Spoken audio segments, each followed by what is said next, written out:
സംസാരിക്കാൻ പറ്റാതെ ഊമയായിട്ടുള്ള നമ്മുടെ ഹീറോ അഭിനയിക്കാനുള്ള ആഗ്രഹം കൊണ്ട് മുംബൈയിലേക്ക് പോയിട്ട് ചാൻസ് തപ്പാണ്. പക്ഷെ ഊമയായതുകൊണ്ട് തന്നെ ഇവന് ആരും ചാൻസ് കൊടുക്കുന്നുണ്ടായിരുന്നില്ല. അപ്പോഴാണ് ഒരു അസിസ്റ്റൻറ്റ് ഡയറക്ടറായിട്ടുള്ള ഒരു പെണ്ണ് ഇവൻ്റെ കഴിവ് കണ്ടിട്ട് ഇവൻ്റെ ഓഡിഷൻ എടുത്തിട്ട് ആ ഫുട്ടേജ് ഒരു ഡയറക്ടറെ കാണിക്കുന്നത്. പക്ഷേ ആ ഡയറക്ടർക്ക് ഇവൻ്റെ ആക്ടിങ് ഒരുപാട് ഇഷ്ടപ്പെട്ടെങ്കിലും ഇവൻ ഊമയായതുകൊണ്ട് തന്നെ ഇവനെ റിജക്റ്റ് ചെയ്യാണ്.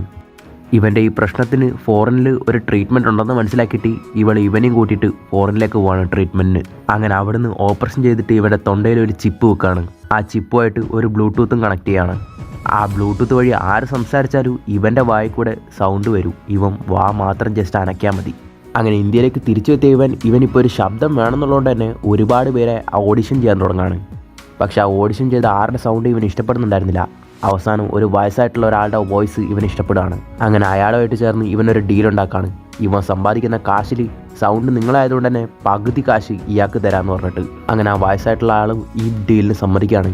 അങ്ങനെ അവൻ വീണ്ടും വോയിസോടെ തന്നെ അഭിനയിച്ച് അവൻ്റെ ആക്ടിങ് വീഡിയോ ആ ഡയറക്ടർ കാണിച്ചിട്ട് അയാളും അത് ഓക്കെ പറയാണ്.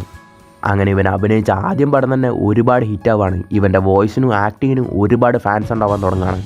അങ്ങനെ ഇവർ രണ്ടാമത്തെ പടത്തിൽ അഭിനയിച്ചുകൊണ്ടിരിക്കുമ്പോൾ തന്നെ ആ വോയിസ് എടുക്കുന്ന കിളവനും ഇവനും തമ്മിൽ ഒരു ഈഗോ പ്രശ്നം വരാൻ തുടങ്ങുകയാണ്.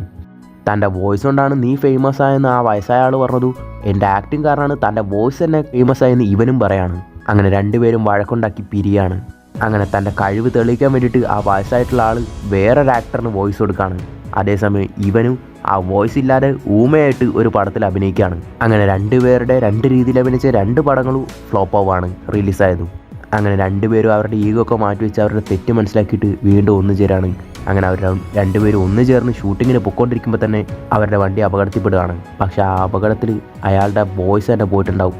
ഇനി തൻ്റെ വോയിസ് ഇല്ലാതെ ആ ആക്ടർ എന്ത് ചെയ്യുന്ന അറിയാതെ ആ ആക്സിഡൻ്റ് ആയിട്ടുള്ള അവനെ കാണാൻ വേണ്ടി പോവാണ്. പക്ഷെ അങ്ങനെ പോയപ്പോഴാണ് അയാൾ തന്നെ അറിയുന്നത് അവൻ മരിച്ചെന്ന് ഡോക്ടർ പറയാണ്. ഈ പടത്തിൻ്റെ പേരാണ് ഷമിതാബ്.